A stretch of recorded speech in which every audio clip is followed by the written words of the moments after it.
Hello everyone, welcome back to our channel. ఈరోజు మన recipe వచ్చేసి ఆలూతో స్నాక్స్ అయితే చేశానండి. సో వీడియో మొత్తం ఎక్కడ స్కిప్ చేయకుండా మొత్తం చూసేయండి. వీడియో మీకు తప్పకుండా నచ్చుతుంది. అలాగే ఇన్స్టాంట్గా అప్పటికప్పుడు ఈ స్నాక్ అనేది ప్రిపేర్ చేసుకోవచ్చు. ఇది 3 to 4 డేస్ మాత్రమే స్టోరేజ్ ఉంటుంది. ఆలూతో చేసుకుంటున్నాం కాబట్టి దీనికోసం అయితే నేను 4 ఆలుగడ్డల్ని తీసుకొని ఇలా తురుముతున్నాను. సో మన ఇంట్లో అందరి దగ్గర ఇలా క్యారెట్ తురిమేది ఉంటుంది కదండీ! దాంతో తురమడం వల్ల మంచి సన్నగా స్లైసెస్ లాగా అయితే నీట్‌గా వస్తుంది. చూడండి ఎలా వచ్చిందో.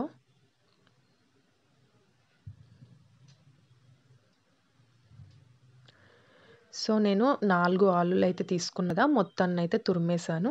చూసారు గదా! ఎంత సన్నగా ఉందో. సో దీంట్లోకి నేనైతే బియ్యం పిండి ఒక కప్ అయితే యాడ్ చేశాను. అంటే ఏ పిండైనా యాడ్ చేసుకోవచ్చండి. కాపోతే ఇంట్లో ఉన్న వాటితోటే నేను ప్రిపేర్ చేశాను స్నాక్స్ అని. నాకు కూడా తెలీదండి కుదురుతుందో కుదరదో. సో టోటల్‌గా అయిపోయాక టేస్ట్ చేశాక వీడియో ఎండింగ్‌లో మీకు చెప్తాను ఇది ఎలా కుదిరిందో.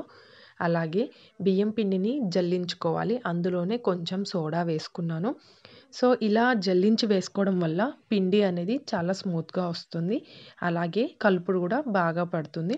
ఆ తర్వాత టేస్ట్‌కి తగ్గట్టుగా పసుపు, అల్లం, కారం, జీలకర్ర వేసుకొని మొత్తం అన్నీ మిక్స్ చేసుకోవాలి. పిండిలో మొత్తం అల్లం పేస్ట్ గానీ, కారం గానీ పట్టేలాగా ఇలా చేయితో మనం మిక్స్ చేసుకోవాలి. ఇలా మిక్స్ చేసుకున్న తర్వాత నేను ధనియా పొడి వేయడం స్టార్టింగ్‌లో మర్చిపోయాను. సో ధనియాల పొడి కూడా వేసేసాను. ఇందులోకి చాలామంది ఇట్లా పల్లీలు గానీ, పప్పులు గానీ అలా వేసుకుంటారు. అలా వేసుకున్నా బావుంటుంది. కాకపోతే ఏమీ లేకుండా స్నాక్స్ అప్పటికప్పుడు చేసుకోవాలి అంటే ఇలా ట్రై చేయండి.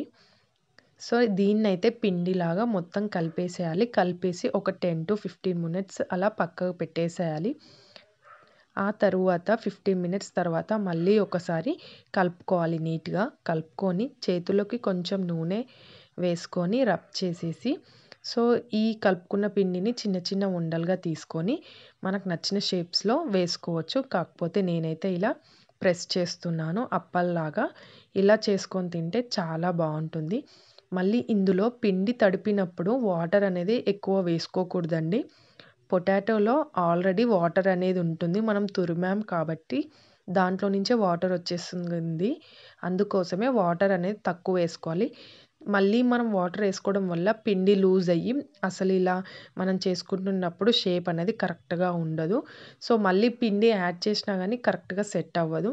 సో అందుకనే వాటర్ మాత్రం చూసుకుంటూ కలుపుకోవాలి.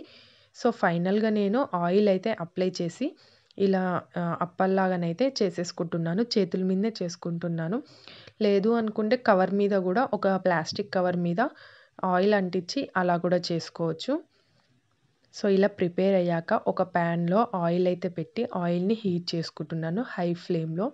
ఎప్పుడైతే ఆయిల్ హీట్ అయ్యిందో మనం వేసే ముందు ఈ చేసిన పిండివి అందులో వేసే ముందు లో ఫ్లేమ్‌లో పెట్టి అన్నీ అయితే వేసేసుకుంటున్నాను. హై ఫ్లేమ్‌లో ఉండడం వల్ల మొత్తం ఉడుకుతుంది కానీ లోపల మాత్రం ఉడకదు. కలర్ చేంజ్ అవ్వగానే మనం ఉడికిందనుకుంటాము. సో ఇంకొక విషయం చెప్పడం మర్చిపోయాను. వీటి మీద కొంచెం నువ్వుల్ని ఇలా పెట్టుకున్నాను. సో లుకింగ్ కోసము ప్లస్ టేస్ట్ కోసం కూడా అండి.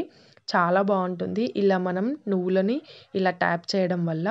సో మనం వేసుకునే ఏంటి అంటే ముందు గానీ, వెనక గానీ మంచిగా బ్రౌన్ కలర్ టర్న్ అయ్యే వరకు మనం ఫ్రై చేసుకోవాలి ఈ ఆయిల్‌లో.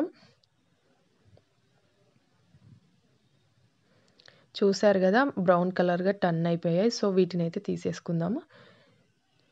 సో ఇంకొంచెం ఎక్కువ సేపు ఉంటే కొంచెం క్రంచీగా ఉంటుంది. లేదు అనంటే నాలా తీయాలనుకుంటే కొంచెం మెత్తగా ఉంటుంది. సో చూసారు గదా! ఎంత బావుందో. చూస్తుంటేనే తినాలనిపిస్తుంది కదా! సో దీన్నైతే నేను టమాటో సాస్‌లో పెట్టుకొనైతే టేస్ట్ అయితే చేస్తున్నాను. నేనే కాకుండా మా వారు కూడా టేస్ట్ చేశారు. సో టేస్ట్ విషయంకొచ్చేసరికి చాలా బావుందండి. సో మీరు కూడా ట్రై చేయండి. చాలా బాగుంటుంది. పర్ఫెక్ట్‌గా వస్తుంది. ఇన్‌స్టాంట్ రెసిపీ అనుకోవచ్చు. అప్పటికప్పటికి చేసుకోవచ్చు మనం ఇది. సో చాలానైతే బావుంది. పర్ఫెక్ట్‌గా వచ్చింది. సో ఇంకెందుకు లేట్ అండి. మీరు ట్రై చేయండి. ఎలా వచ్చిందో నాకు కామెంట్ చేయండి. మన వీడియోని లైక్ కొట్టి సబ్స్క్రైబ్ చేసుకోండి.